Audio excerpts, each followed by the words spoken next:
इस कार्यक्रम के पुण्यार्जक हैं राजगुरु ज्योतिष चमत्कारी विश्वविख्यात पवन जी शास्त्री। समस्या कैसी भी हो, समस्याओं का समाधान एक ही बार में, 100% गारंटी से निवारण। फैमिली प्रॉब्लम, व्यापार बिजनेस में नुकसान, सगाई शादी में रुकावट, फंसे हुए पैसे, डिवोर्स समस्या एवं अन्य समस्याओं के समाधान के लिए एक बार कॉल अवश्य करें। Mobile number 8209931336 9737202129। ब्रांच हैदराबाद एवं मुंबई www.rajguruastrologer.com।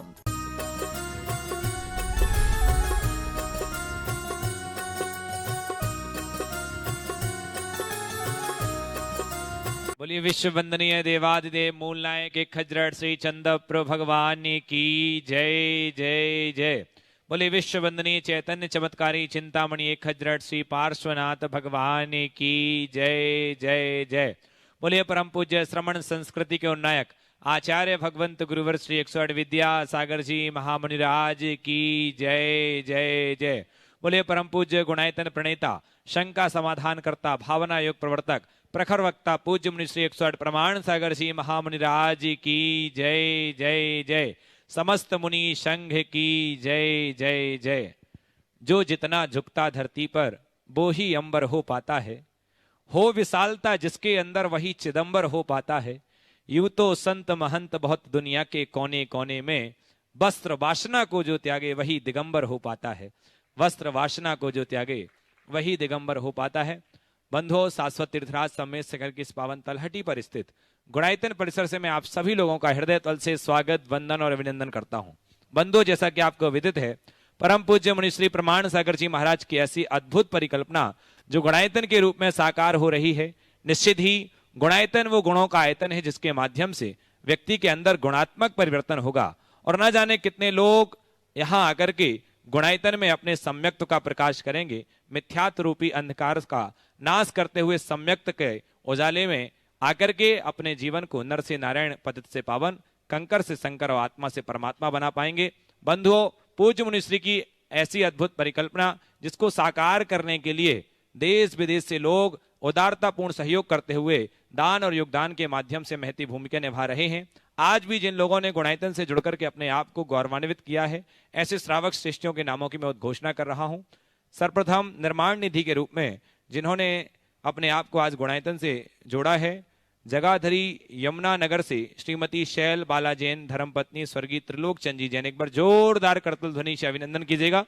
मैं जिनका नाम ले रहा हूं, यदि वो प्रत्यक्ष उपस्थित हैं तो अपने ही स्थान पर खड़े हो जाएंगे और आप उनके स्वागत में सम्मान में ताली बजाइएगा। जैन बाग सहारनपुर से श्रीमती रानी जैन धर्मपत्नी शिव कुमार जी जैन। एक बार जोरदार करतल ध्वनि से इनके पुण्य की अनुमोदना करें। साथ ही जिन्होंने निर्माण दान में जिन्होंने अपनी राशि लगाई है, स्वर्गीय श्री सुरेश चंद जी, स्वर्गीय आसूलाल जी, स्वर्गीय चंद्रकला देवी, स्वर्गीय सुरेश चंद जी की पुण्य स्मृति में अरुण, पंकज, मनोज, अमन गंगवाल, मदनगंज, किशनगढ़। एक बार जोरदार करतल ध्वनि। साथ ही स्वर्ण दान में जिन्होंने आज एक सोने का टुकड़ा 10 ग्राम जिन्होंने स्वर्ण दान किया है, गुणायतन में समर्पित किया, श्रीमती प्रभाबाई हुकुमचंद जैन सुल्तानगंज वाले नागपुर से। एक बार जोरदार करतल ध्वनि से इनके भी, हाँ, यदि वो उपस्थित है हमारे बीच में तो मैं निवेदन करूंगा कि वो आए और उनके सम्मान के लिए। चलिए, नहीं है उपस्थित, एक बार जोरदार ताली बजाइए सभी के सम्मान के लिए। बंधुओं, लोग प्रतिदिन गुणायतन से जुड़ रहे हैं, आप भी यदि अब तक नहीं जुड़े हैं गुणायतन से तो मैं निवेदन करूंगा आप अपने जीवन के सौभाग्य को जगाइए और गुणायतन से जुड़ करके इस रचना में जो एक इतिहास बनने जा रहा है सम्मेत शिखर की तलहटी पर, उस इतिहास में आप भी अपना नाम अंकित करा करके शादी से पुण्य का अर्जन कीजिए। आइएगा, अब चलते हैं बिना किसी विलंब के, जिसका हम सभी को इंतजार है। लोग टीवी के सामने टकटकी लगा करके बैठे हैं, दोनों हाथों को जोड़ते हैं और शंका समाधान का सत्र हो उसके पूर्व पूजा आचार्य पूज्य गुरुदेव का हम आशीष प्राप्त करते हैं। हे गुरुवर, नमोस्तु नमोस्तु नमोस्तु।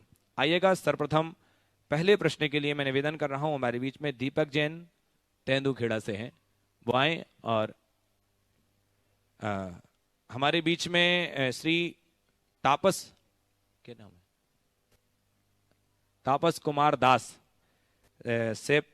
सेफ्टी कंसल्टेंट कलकत्ता से हमारे बीच उपस्थित हैं। मैं निवेदन करूंगा आए पूज्य गुरुदेव के पावन चरणों में मंगल आशीष प्राप्त करें। और उनके सम्मान के लिए मैं बुलाना चाहूंगा श्रीमान सुभाष जी जैन, CEO गुणायतन, वो आए। और ऐसे श्रीमान NL जैन साहब, कोषाध्यक्ष गुणायतन, आप दोनों आए। और गुणायतन परिवार की ओर से परम आदरणीय श्री तापस कुमार दास, सेफ्टी कंसल्टेंट, कलकत्ता से पूज्य गुरुदेव के चरणों में अनन्य गुरु भक्त हैं, आएंगे। और उनके स्वागत बंदन अभिनंदन के लिए एक बार जोरदार आपकी करतल ध्वनि हो। बंधुओं, पूज्य गुरुवर श्री प्रमाण सागर जी महाराज, हाँ लीजिएगा, जिनकी अद्भुत परिकल्पना ये गुणायतन निश्चित ही आने वाले समय में आज की जो युवा पीढ़ी है कैसे धर्म को मर्म को समझ पाएगी, कैसे हम अपने जीवन में एक नेक इंसान बने, कैसे आत्मा से परमात्मा बनते हैं, वो सब कला आपको गुणायतन में देखने मिलेगा। इसलिए मैं बार बार केवल यही निवेदन करूंगा कि यदि आप तक आज नहीं जुड़े हैं तो किसी न किसी माध्यम से आप गुणायतन से जुड़ जाएं और अपने जीवन को उन्नत बनाएं। एक बार जोरदार करतल ध्वनि से अभिनंदन। चलते हैं अब शंका समाधान के सत्र से जुड़ने के लिए, और सभी पूज्य गुरुदेव के चरणों में दोनों हाथ जुड़ करके नमोस्तु निवेद करते हुए, हे गुरुवर नमोस्तु नमोस्तु नमोस्तु। प्रथम प्रश्न के लिए दीपक जैन तेंदुखेड़ा से, और उसके बाद हमारे जो सम्मानीय सेफ्टी कंसल्टेंट कलकत्ता से श्री तापस कुमार दास जी हैं, वो भी अपनी बात जो है पूज्य गुरुदेव के चरणों में रखेंगे।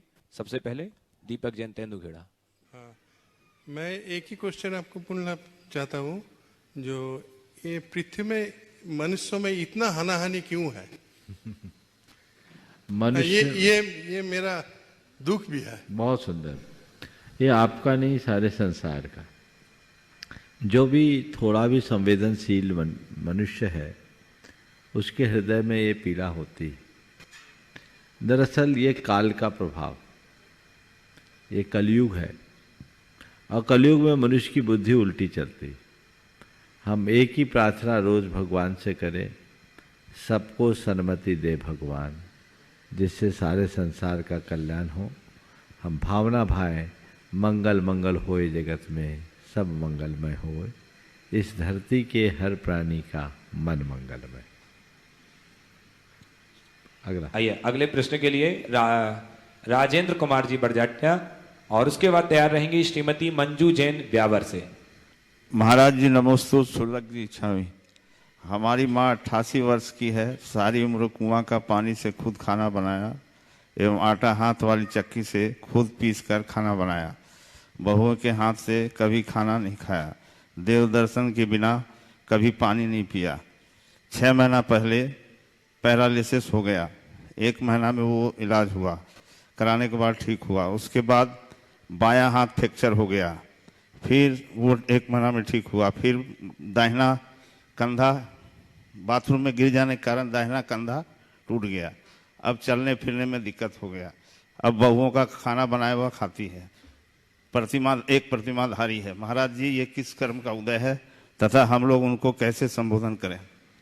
देखिए, ये बड़ी अच्छी बात है कि आपकी माँ इस उम्र तक स्वावलंबी रही, और प्रत्येक व्यक्ति को ये प्रयास करना चाहिए कि आखिरी सांस तक स्वावलंबी रहें, पर आश्रित न बने। अपनी दिनचर्या कुछ इसी तरह के बना के चलना चाहिए। लेकिन कर्म के योग से यदि किसी के साथ ऐसी बीमारी और दुर्घटनाएं हुई तो परिवार को चाहिए कि ऐसे समय में छाया की तरह उनके साथ खड़े रहे और उनकी हर चर्या में सहायक बने। उन्होंने अपने व्रतों का स्वाश्रित होकर पालन किया। अब अगर ऐसी स्थिति में वो लाचार है तो परिवार की जिम्मेदारी बनती है, कर्तव्य बनता है, फर्ज बनता है कि हम उनके व्रतों का पालन करें, पालन करने में सहायक बने। उसमें हमें अपना आलस छोड़ना चाहिए और मन में एक भाव रखना चाहिए कि हम ऐसे भी बड़े जनों की सेवा करना हमारा बड़ा धर्म है, ये पुण्य का कारण है।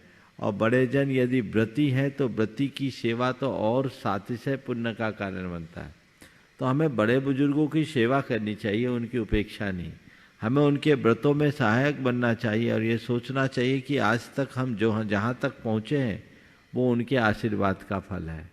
तो हम जिनका हम पर इतना बड़ा उपकार है, जिनके उपकारों से हमारा रोम रोम दबा पड़ा है, उनके प्रति यदि व्यक्ति अपने कर्तव्य का पालन न करे तो इससे बड़ी विडंबना और क्या होगी। तो मैं तो कहूँगा कि किस कर्म का उदय है भूल जाओ, अपने पुरुषार्थ को जगाओ और जुट जाओ और अपनी माँ की सेवा करो। और बहुएं न कर पाए तो आप सक्षम हो, आप करना शुरू करो, हो सकता है आपका अनुकरण बहुएं कर ले और सारा कार्य हो। अगले प्रश्न के लिए मंजू जैन व्यावर से और उसके बाद तैयार रहेंगी श्रीमती सुधा जैन जबलपुर। नमोस्तु गुरुदेव, नमोस्तु नमोस्तु। गुरुदेव, परिवार में ईगो की जगह बढ़ती क्यों जा रही है? इस ईगो को कैसे घर से बाहर निकाले गुरुदेव? ईगो की जगह क्यों बढ़ रही है? ईगो को कहो गो। इसके कई कारण। ईगो बढ़ने का सबसे बड़ा कारण है मनुष्य के हृदय में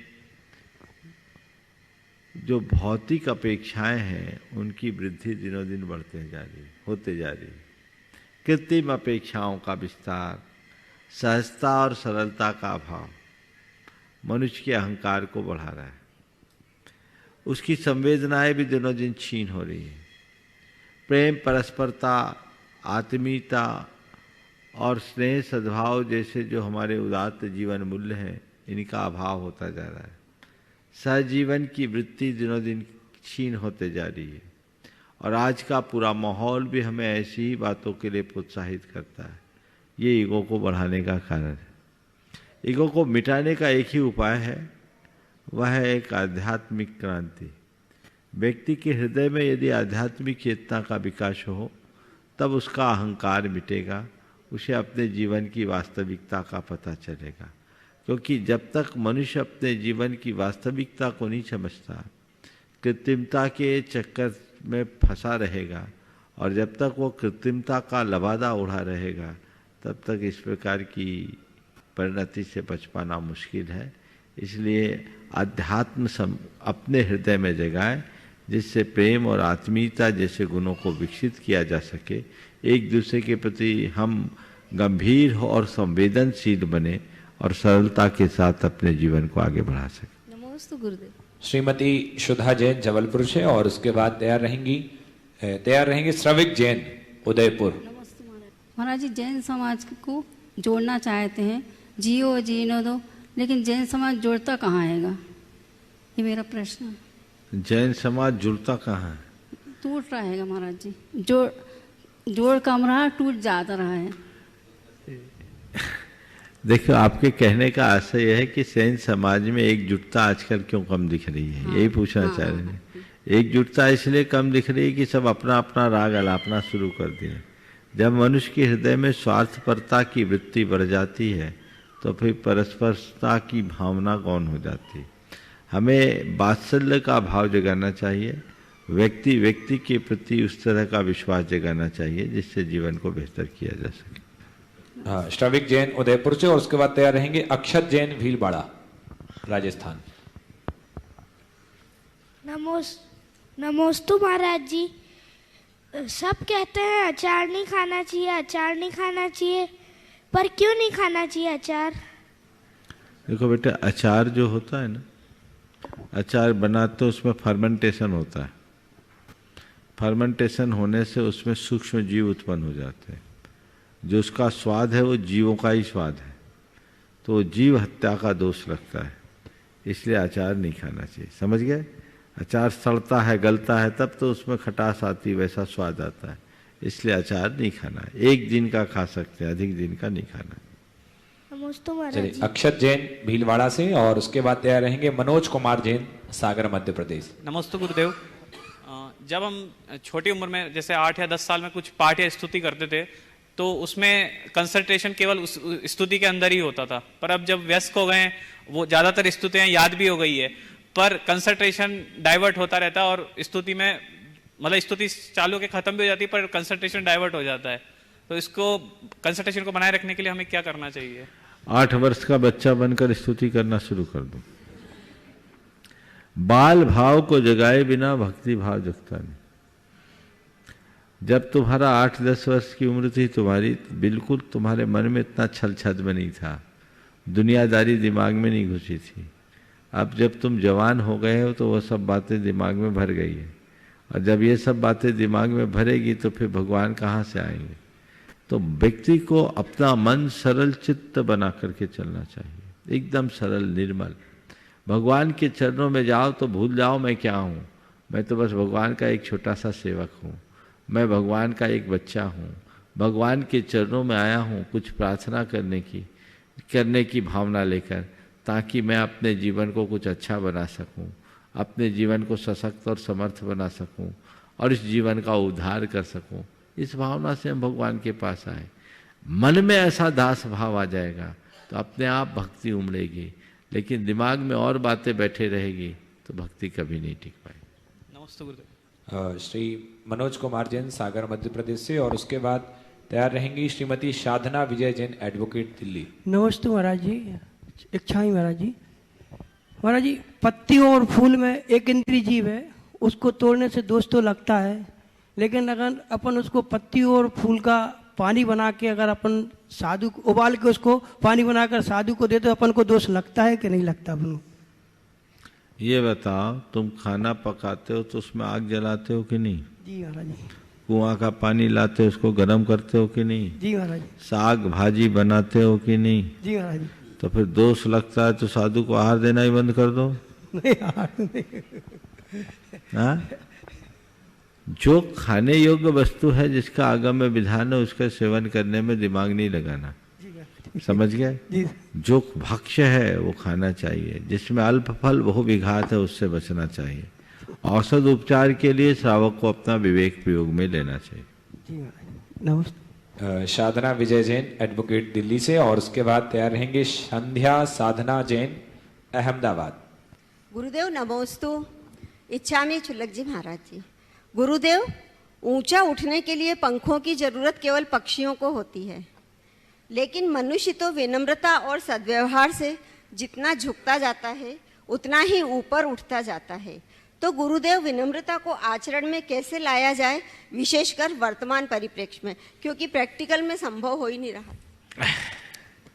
बहुत अच्छा वाक्य आपने कहा है। ऊंचा उठने के लिए पक्षियों को पंखों की आवश्यकता होती है, पर मनुष्यों को तो केवल नम्रता और सद्व्यवहार से जितना झुकता जाता है।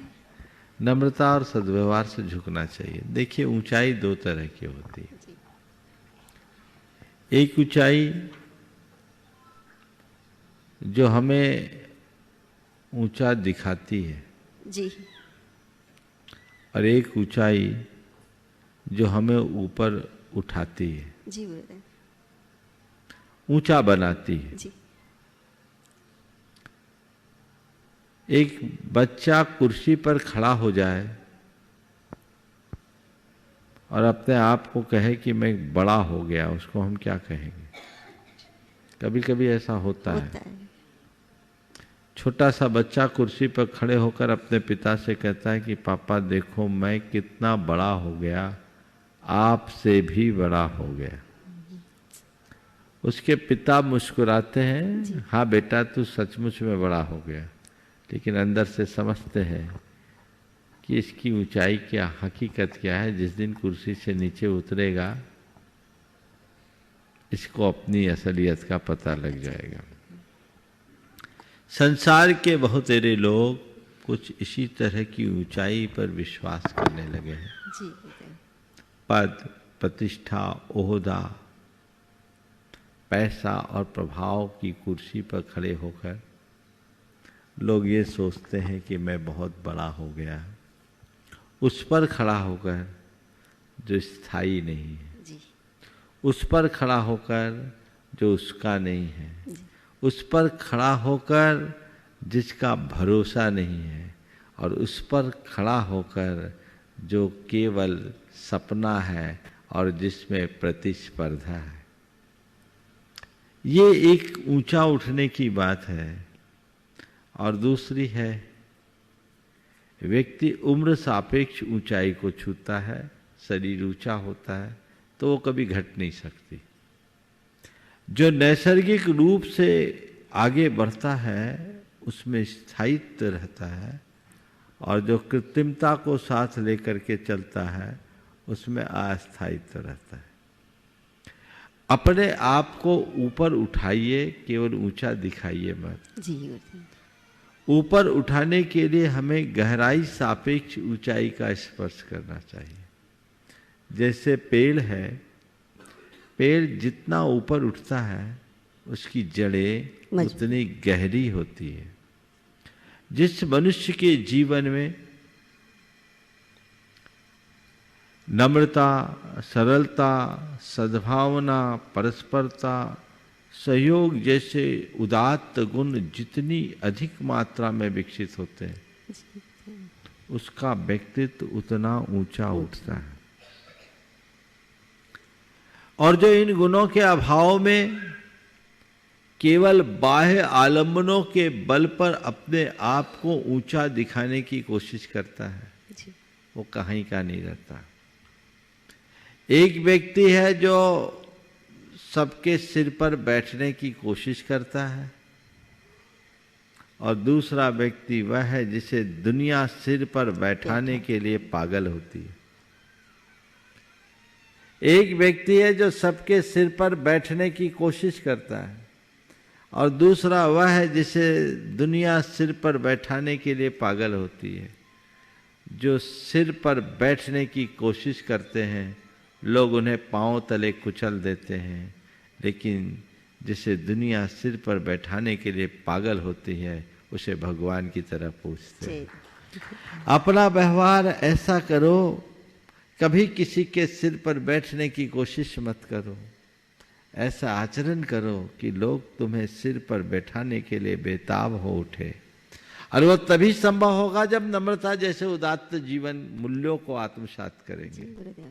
बड़ा वो नहीं जिसके पास बड़ा ठाठ हो, बड़ा वो है जिसके पास आने वाला हर आदमी अपने आप को छोटा महसूस न करे, जो छोटे के लिए भी छोटा बन जाए और बड़ों के साथ बड़ा रह जाए, वही बड़ा है, जो नम्रता का एक आदर्श है।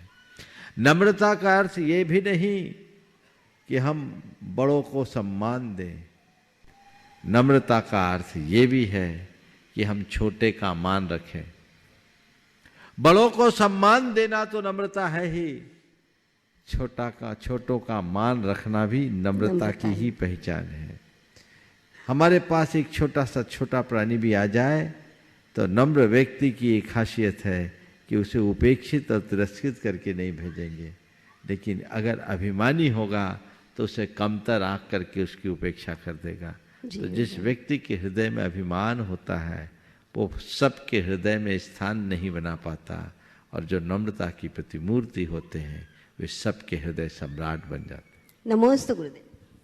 अगले प्रश्न के लिए संध्या साधना जैन अहमदाबाद से, और उसके बाद तैयार रहेंगी आशा जैन ट्रस्टी गुणाइतन।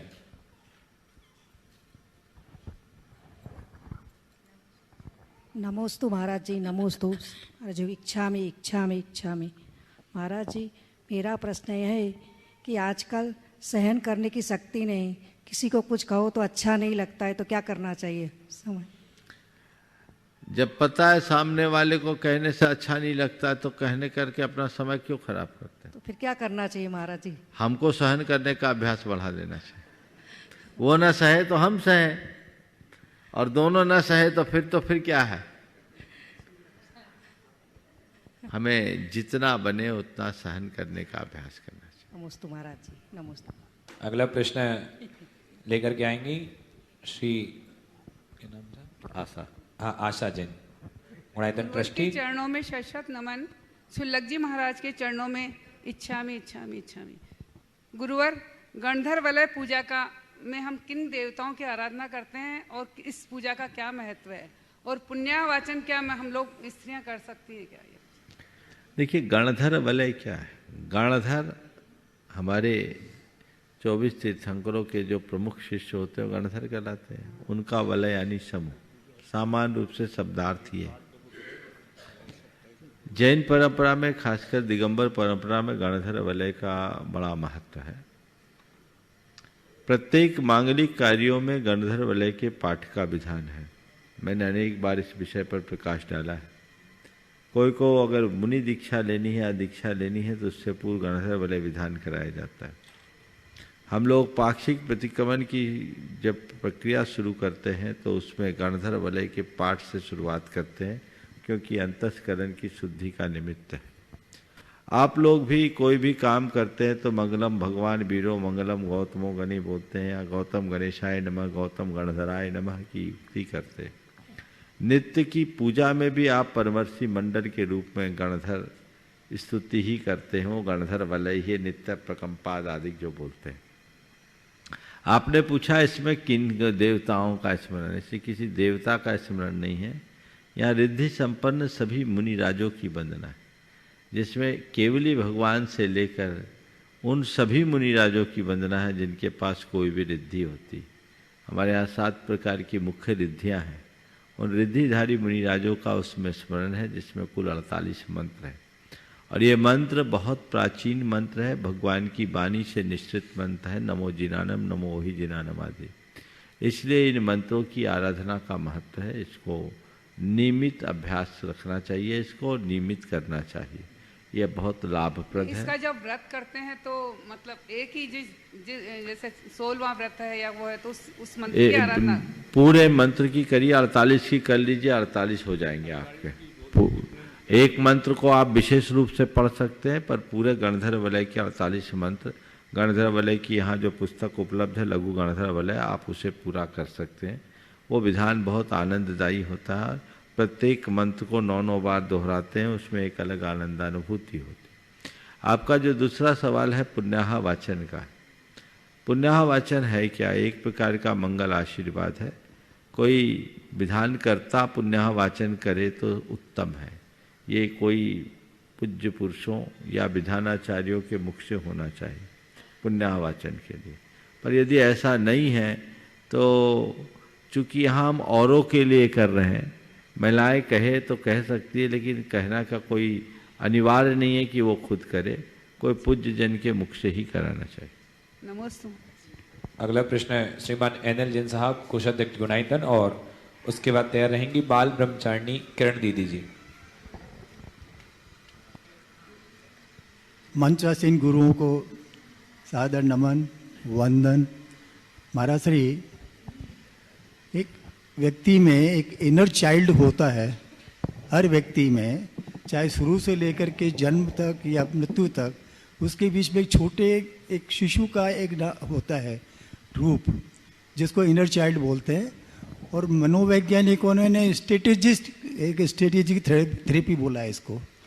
महाराज जी, मेरा इसके संबंध में एक प्रश्न ये है कि व्यक्ति अपने आप को कैसे इन गुणों से जोड़ कर रखे कि वो व्यक्ति जो है ना बच्चे की तरफ से रहे। व्यक्ति अगर अपने आप को बच्चा बनाए रखना चाहता है तो बहुत सरल सा उपाय, सदैव अपने माँ बाप को सामने रखें। तुम कितने भी बड़े हो जाओ, माँ बाप के सामने बच्चे ही रहो। समझ गए? माँ बाप को माँ बाप की तरह रखो। पर ये विडंबना है कि बच्चा बड़ा हो जाने के बाद माँ बाप को भी भूल जाता है, बल्कि बच्चा माँ बाप को ही बच्चा मानना शुरू कर देता है। ये गड़बड़ है, ये उसका अहंकार। बच्चा माँ बाप के सामने माँ बाप ही बना रहे। आपके मोदी जी अपनी माँ के पास गए तो प्रधानमंत्री की हैसियत से नहीं गए, एक बेटे की हैसियत से गए। कितना बड़ा आदर सुनने उपस्थित किया। ये क्या है? एक जगह व्यक्ति अपने शिशु रूप को कभी छिपा नहीं सकता, वो है माँ और पिता। तो ये रखे कि बस मेरे कोई माँ बाप है और उनके आगे मैं हूं, और भगवान तो त्रिलोकीनाथ है, उनके सामने अगर वो भाव चले जाए तो ये दोनों जगह हम बड़ी सरलता की मूर्ति बन सकते हैं, अपने भीतर के उस शैशव को उद्घाटित कर सकते हैं। नमोस्तु महाराज श्री।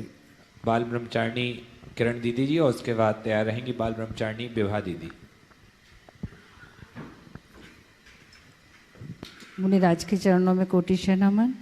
मंचासेन सुल्लक जी महाराजों को इच्छा में। मन आज बड़ा व्यथित है। जिनकी एक मुस्कुराहट से, जिनकी एक ओम शांति या आशीर्वाद है, ऐसे वचन सुन के हमारे सारे संकट दूर हो जाते हैं, सारी पीड़ाएं शांत हो जाती हैं। उनके चरणों में 4 पंक्तियां कह के मैं आपसे कुछ कहूँगी। दीर्घायु हो पूर्णायु हो आप शतायु हो, आप शतायु हो। हम सब की आयु लग जाए आप चिरायु हो, आप चिरायु हो। शाश्वत हो शासन गुरु तेरा, शाश्वत हो शासन गुरु तेरा, शरण भी शाश्वत हो। मेरे चारों धाम के तीरथ विद्यासागर हो, मेरी श्रद्धा मेरी भक्ति मेरे गुरुवर हो। मेरे चारों धाम के तीरथ विद्यासागर हो। पूज्य गुरुदेव को हम सब क्या करें कि हम सबके जीवन के अंत तक उनका आशीर्वाद, उनका सानिध्य, उनकी स्वस्थता बनी रहे। देखिए, बहन जी ने बड़े दुखी मन से अपनी बात कही, पर सबसे पहले मैं पूरे देश के लोगों को कहना चाहूँगा, किसी भी प्रकार से दुखी होने की या घबराने की बात नहीं है।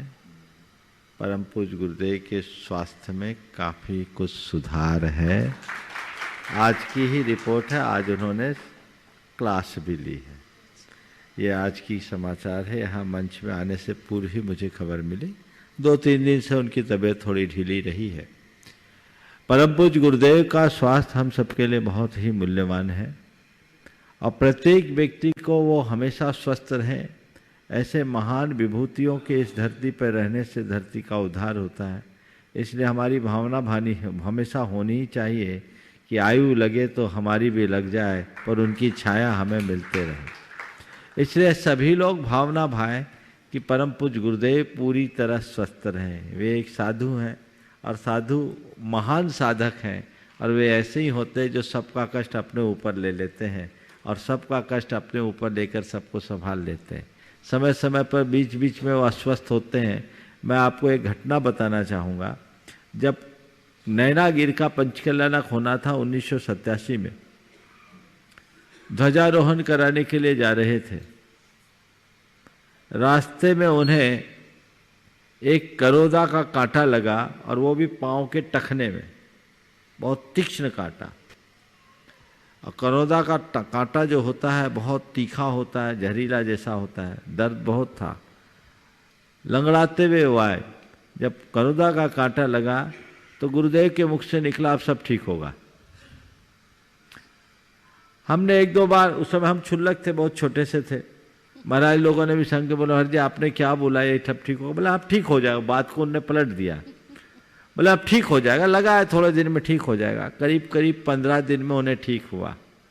पर जब हम लोग समझ में आया तो ये समझ में आया कि उस महोत्सव में बहुत सारी विघ्न बाधाएं थी, वो सब गुरुदेव के पैरों में आ गई। उनने सबकी पीड़ा को अपने में ले लिया, और उसके बाद वो महोत्सव इतना अद्भुत महोत्सव हुआ। आप तो उसमें थी ही।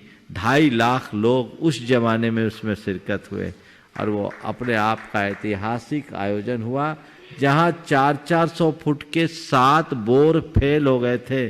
पानी को लेकर लोग बहुत चिंतित थे, पूरा प्रशासन परेशान था।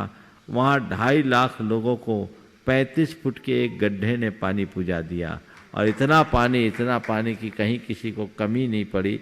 और आयोजन समाप्त होने के बाद वो पानी कहाँ चला गया आज तक पता नहीं। तो ये गुरुदेव के मुख से निकला। तो मैं समझता हूँ कि जब कभी भी ऐसी स्थितियाँ गुरुदेव के साथ आती है, तो मैं यही मानता हूँ वो शंकर हैं, जो हम सबके लिए अमृत देने के लिए खुद विष पी लेते हैं, विष का पान करते हैं। तो उनके शरीर में जो इस तरह की स्थितियाँ आती है, निश्चित वह भी संसार के कल्याण का कारण बनकर आती है, ऐसा समझना चाहिए। पर हम लोगों को चाहिए कि हम उनके स्वास्थ्य के लिए रोज प्रार्थना करें। हर कोई रोज, मैं तो रोज सुबह उठता हूँ तो सबसे पहले उनको नमन करता हूँ, और यही भावना भाता हूँ गुरुदेव, आपकी वरदानी छाया हम सब पर बनी रहे, आप हमेशा स्वस्थ बने रहें।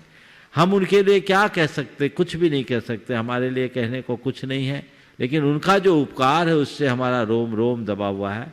हर किसी को ऐसी भावना भानी चाहिए कि वे स्वस्थ रहें, और हमें उनके चर्या में सहायक भी बनना चाहिए। लोगों की भीड़ और आप लोगों की अव्यवस्था भी कई बार उनके साथ इस तरह की दिक्कतें खड़ी कर देती है, इसलिए सावधानी और जागरूकता सबको रख करके चलना चाहिए। ये बहुत अच्छी बात है कि आज मुझे मालूम पड़ी, ब्रह्मचारी विनय भैया के माध्यम से समाचार मिला, तो बोले नहीं आज वो कक्षा लिए हैं, स्वस्थ हैं, पहले की अपेक्षा पूरी तरह काफ़ी कुछ ठीक है। हमें उम्मीद है बहुत जल्दी वो ठीक होंगे और उनकी बछाया हम सबको ऐसे ही प्राप्त होते रहेगी।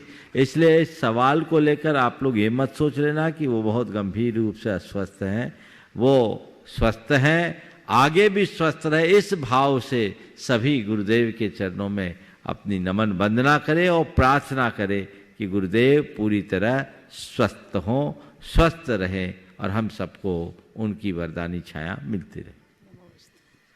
बाल ब्रह्मचारिणी विभा दीदी और उसके बाद तैयार रहेंगे परमादरणीय पंडित सिद्धार्थ जी सतना। नमोस्तु गुरुदेव के चरणों में सत नमोस्तु, चुल्लक जी के चरणों में शिक्षा में। महाराज श्री, कहा जाता है कि अपने गुणीजनों के साथ रहने से और उनका हाथ पकड़ने से सब कुछ मिलता है, लेकिन एक कहावत भी है कि उनकी पूंछ पकड़ने से मोक्ष मिलता है। तो ये सच है क्या, मोक्ष मिलेगा? देखो, जैन धर्म की बात करो तो ये वैकेंसी नहीं है।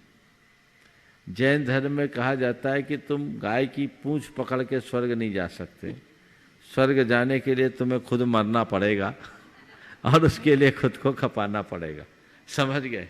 दूसरा तुम्हें रास्ता बता सकता है, दूसरा तुम्हारे लिए प्रेरणा दे सकता है, मार्गदर्शन दे सकता है, चलना तो तुम्हें खुद पड़ेगा।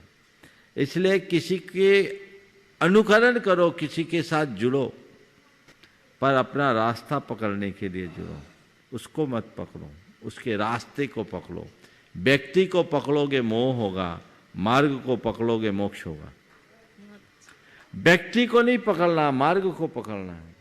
मार्ग से मुक्ति है, व्यक्ति से नहीं। व्यक्ति के रूप में तो अगर कदाचित हम भगवान को भी पकड़े रहेंगे तो संसार में अटके रहेंगे, लेकिन भगवान के बताए मार्ग को पकड़ेंगे तो एक दिन भगवान हो जाएंगे, फिर कुछ सोचने वाला नहीं।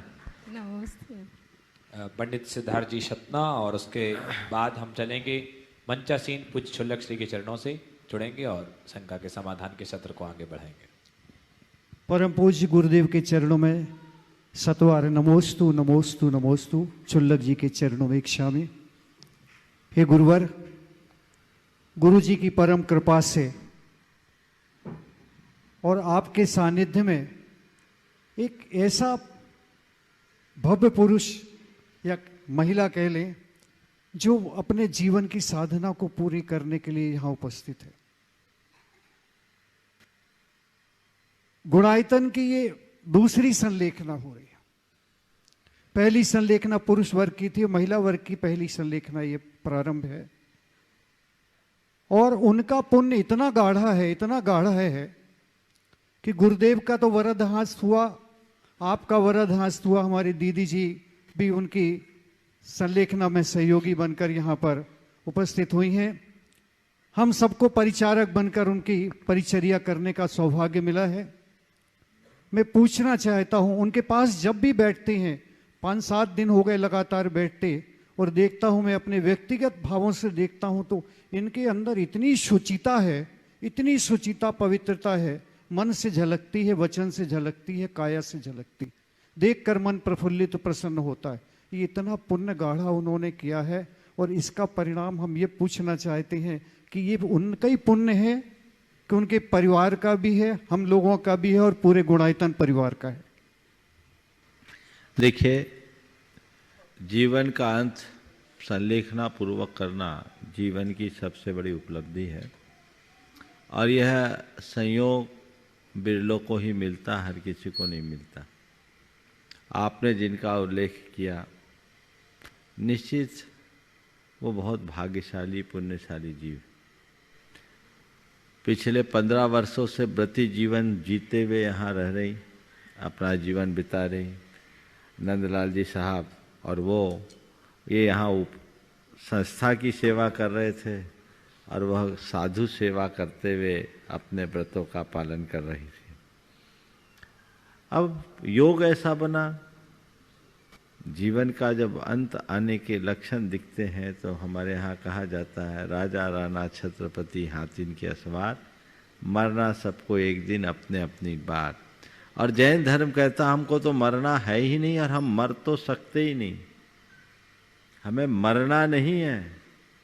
जब मरना ही नहीं तो मरने से डरना क्या, हमें मरना नहीं है, देह परिवर्तन करना है। और देह परिवर्तन तो वस्त्र का चोला बदलना है, सो वो बदलने के लिए तत्पर है।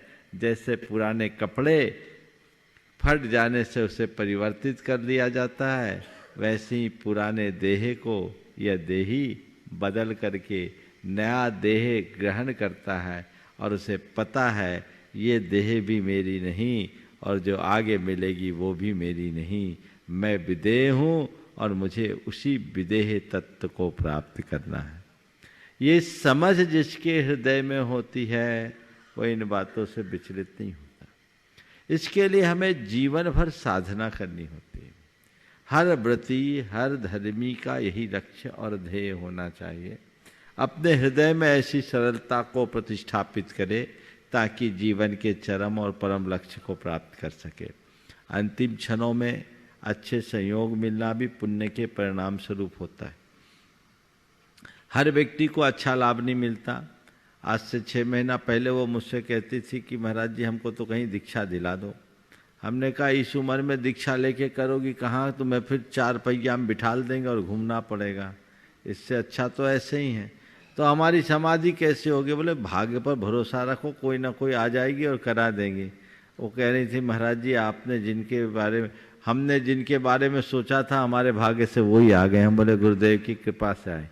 बहन जी यहाँ आई हैं, ये एक बड़ी अनुभवी संलेखना में बड़ी निष्णात निपुण है। जैसे सिद्धार्थ जी शताधिक संलेखनाएँ कराई हैं, वैसे इन्होंने भी शताधिक लोगों को संलेखना कराने का श्रेय प्राप्त किया है। इनका अपना अनुभव है, उस अनुभव का लाभ ले रहे हैं। आपने पूछा है किसका पुण्य है, मैं तो किसी एक के पुण्य की बात नहीं कहता, मैं तो ये मानता हूँ सबका ही पुण्य है। और हम तो यही मानते हैं उस जीव का भला हो जाए तो हमारा पुण्य सार्थक होगा। आइए अब चलते हैं। पंचासीन पूज्य चुल्लक श्री स्वरूप सागर जी महाराज जी के चरणों में निवेदन कर रहे हैं कि आगे के इस शंका समाधान के सत्र को पंचासीन चुल्लक श्री महाराज जी से जोड़े। मुनि श्री के चरणों में बारंबार नमोस्तु। सीधे चलते हैं मंचासीन मुनि संघ के चरणों में प्रश्नों के लिए। और सर्वप्रथम निवेदन पूज्य चुल्लक श्री सुभग सागर जी महाराज से कि अपने प्रश्न के माध्यम से हम सभी को लाभान्वित करें। ओम। पूज्य मुनिवर के श्री चरणों में बारंबार नमोस्तु नमोस्तु नमोस्तु। महाराज श्री भक्तियों में एक आता है कि अद्याव सफलता नयन द्वयस्य देवत्वदीय शरणाम्बुज वीक्षण अद्य त्रिलोक तिलक प्रतिभास्ते में संसार वारिद्रम चुल्लुक प्रमाणम। तो महाराज श्री इसमें जो कहा है कि चुल्लू भर जीवन रह जाता है भगवान के दर्शन से, तो क्या ये श्रावक ये उपमा है। अद्या भवत सफलता नैन द्वयस्य देवत्वदीय चरणाम्बुज वीक्षण। हे भगवान आपके चरण कमलों के देखने से आज मेरे नैनों की सार्थकता हो गई। अद्य में छालितम गात्रम नेत्रे च बिमलीकृते स्नातो नहीं। अद्या भवत सफलता नैन द्वयस्य देवत्वदीय चरणाम्बुज वीक्षणेन अद्या त्रिलोक तिलक प्रतिभासते में संसार वारिधिरेयम चुल्लुक प्रमाण। हे त्रिलोक तिलक, अब मुझे ऐसा लगता है कि मेरा संसार समुद्र चुल्लू बराबर हो गया। आपने पूछा ऐसा होता है क्या? हाँ हो सकता है। हमने सुना अगस्त ऋषि ने समुद्र को चुल्लू में कर दिया, एक कहावत है। यहाँ एक उपमा है कि अनंत संसार को यदि हम समेटकर कुछ भावों में ले आए तो चुल्लू ही हो गया ना।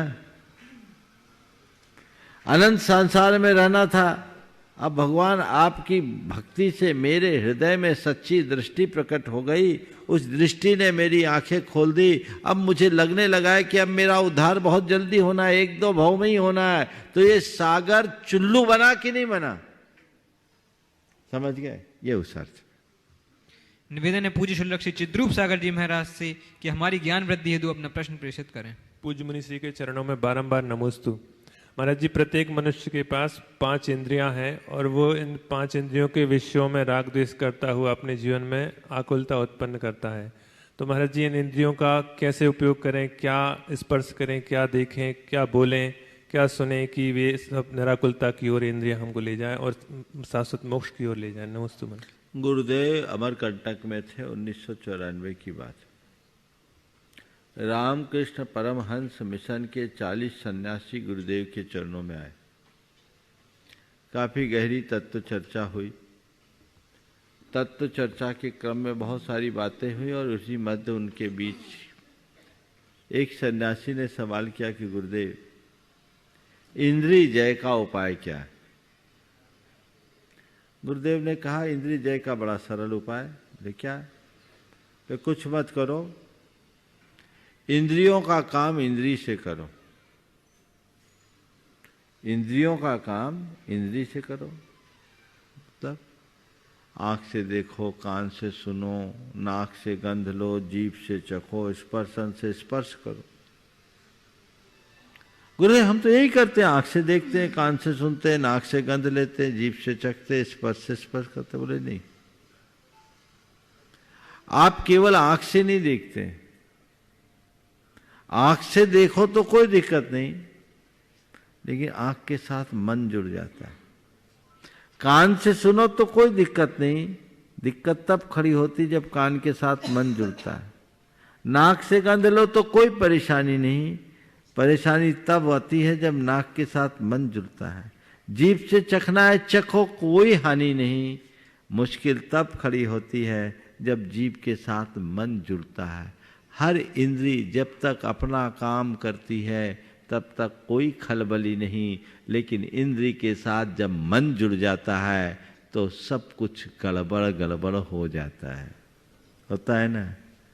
तो बस काम करो, मन को मत जुड़ने दो। मन इष्टानिष्ट संकल्प विकल्प उत्पन्न करता है, मन तुलना करता है, मन अच्छे बुरे की बात करता है, मन उलझाता है, मन के अंदर और प्यास और अतृप्ति की भावना जगती है जो हमें व्याकुल करता है। तो पांचों इंद्रियों का जो भी काम करे उस इंद्री के काम को केवल इंद्री से करें। देखिए, माँ ने बेटे से कहा, कल ही उदाहरण दिया था, आज दूसरे संदर्भ में दे रहा हूं। बेटे से कहा, बेटा तू कैसा गधा है, मेरी एक बात नहीं सुनता। मां बेटे से कह रही है, बेटा तू कैसा गधा है, मेरी एक नहीं सुनता। और यही बात उसके सहपाठी ने कहा, तू कैसा गधा है, मेरे एक नहीं सुनता। अब बोलो, क्या दोनों की प्रतिक्रिया समान होगी? अगर सुनने की दृष्टि से कहा जाए तो दोनों के शब्द समान थे, दोनों को कान ने सुना, लेकिन कान ने सुन करके प्रतिक्रिया अलग अलग दी, क्योंकि दोनों के साथ मन जुड़ा था। माँ मेरे लिए कह रही है, वो मुझे गधा नहीं कह रही है, होशियार बनाने के लिए मुझे चेता रही है, और ये मेरे लिए मेरा इंसल्ट कर रहा है। ये कौन कर रहा है? मन। तो मन ही इष्टानिष्ट संकल्प विकल्प उत्पन्न करता है। तो मन को जब हम इष्टानिष्ट संकल्प विकल्प से मुक्त करते हैं तब हमारे जीवन का पथ प्रशस्त हो सकता है और तभी हम जीवन में आगे बढ़ सकते हैं। निवेदन है पूज्य शुल्लक श्री समादर सागर जी महाराज से कि अपना प्रश्न रखें ताकि हमारा भी पथ प्रशस्त हो सके। महाराज जी चरणों में नमोस्तु नमोस्तु नमोस्तु। महाराज जी, गतियाँ 4 होती हैं। देव भी इतना व्यवसायी होने के बाद भी दुखी हैं। ट्रेन से जो है वो भी भय आदि के माध्यम से दुखी है, मनुष्य भी दुखी है, चारों गति के दो दुखी है। तो वर्तमान में देखा जाए तो सुख की परिभाषा क्या है? नमस्ते महाराज। चाहो गति दुख जियो भरे, सब दुखी है। बस वही सुखी है जो खुद में रमा है। कोई तन दुखी, कोई मन दुखी, कोई धन मन रहे उदास, दुखिया सब संसार है, सुखी राम का दास। बस सुखी वही है जो इन सब के व्यामोह से मुक्त है। पूज्य क्षुल्लक श्री आदर सागर जी महाराज से निवेदन है कि अपना प्रश्न रखें ताकि हमारा भी कल्याण हो सके। नमोस्तु भगवान। महाराज जी, बहुत से लोग यह लोक में ही खाली बिलीव करते हैं, विश्वास करते हैं, उनके जीवन में परलोक जैसा कुछ होता नहीं है। तो ऐसे लोग इस जीवन में हर वो चीज़ कर जाते जो नहीं करना चाहिए, क्योंकि उन्हें डर नहीं होता। तो ऐसे लोग जो परलोक को नहीं समझते, नहीं मानते, उन्हें हम कैसे समझा सकते हैं? देखिए, बात बिल्कुल सही है। जिनकी दृष्टि में दृश्य जीवन ही सब कुछ है, वो केवल दृश्य की बात करते हैं और उनके जीवन का एक ही ध्येय है, मौज मजा और मस्ती।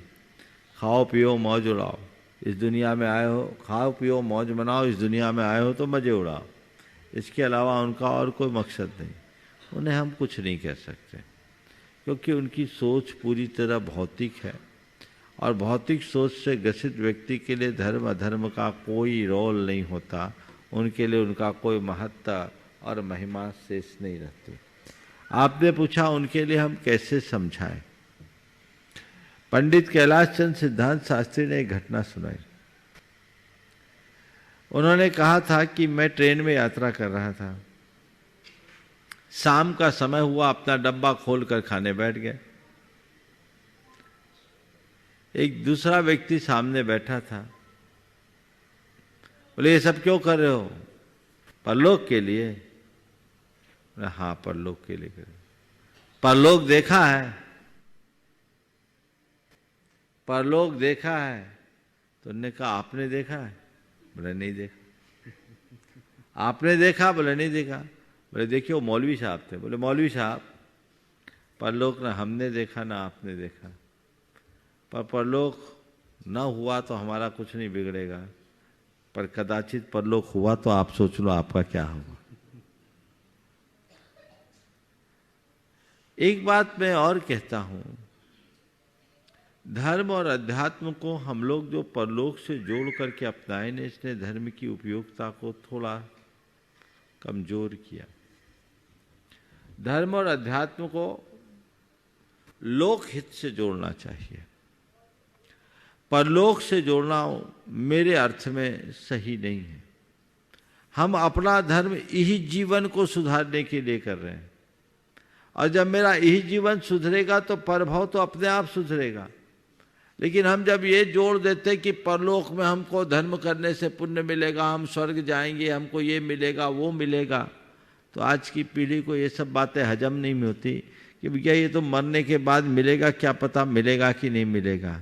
मैं आपसे कहता हूँ, किसी को ये मत बोलो कि धर्म करोगे तो मरने के बाद स्वर्ग मिलेगा।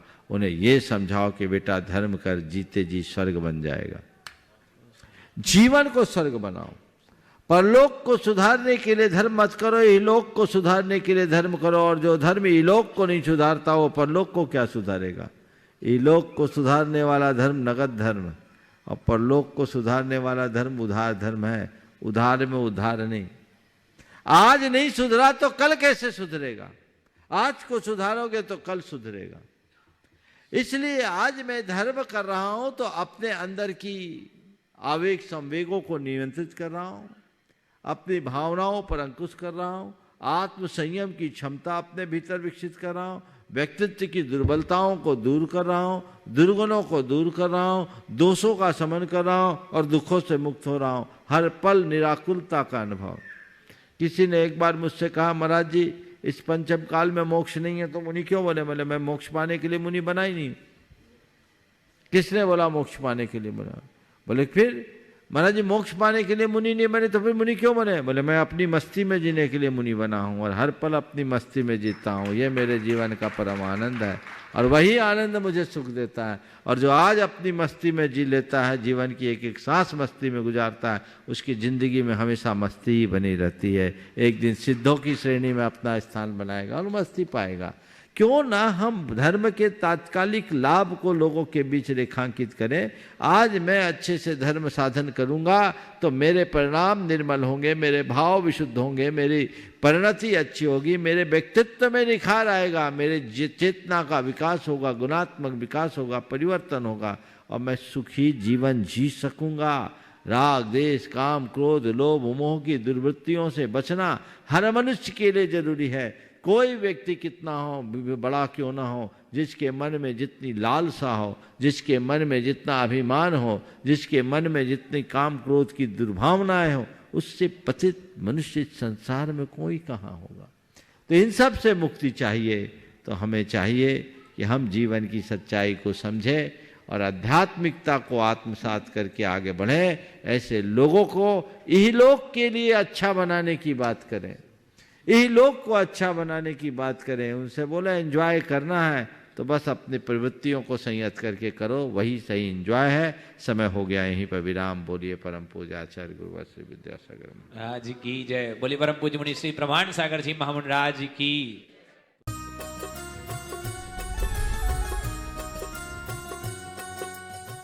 इस कार्यक्रम के पुण्यार्चक थे राजगुरु ज्योतिष चमत्कारी विश्वविख्यात पवन जी शास्त्री। समस्या कैसी भी हो, समस्याओं का समाधान एक ही बार में, 100% गारंटी से निवारण। फैमिली प्रॉब्लम, व्यापार बिजनेस में नुकसान, सगाई शादी में रुकावट, फंसे हुए पैसे, डिवोर्स समस्या एवं अन्य समस्याओं के समाधान के लिए एक बार कॉल अवश्य करें। Mobile number 8209931336 9737202129।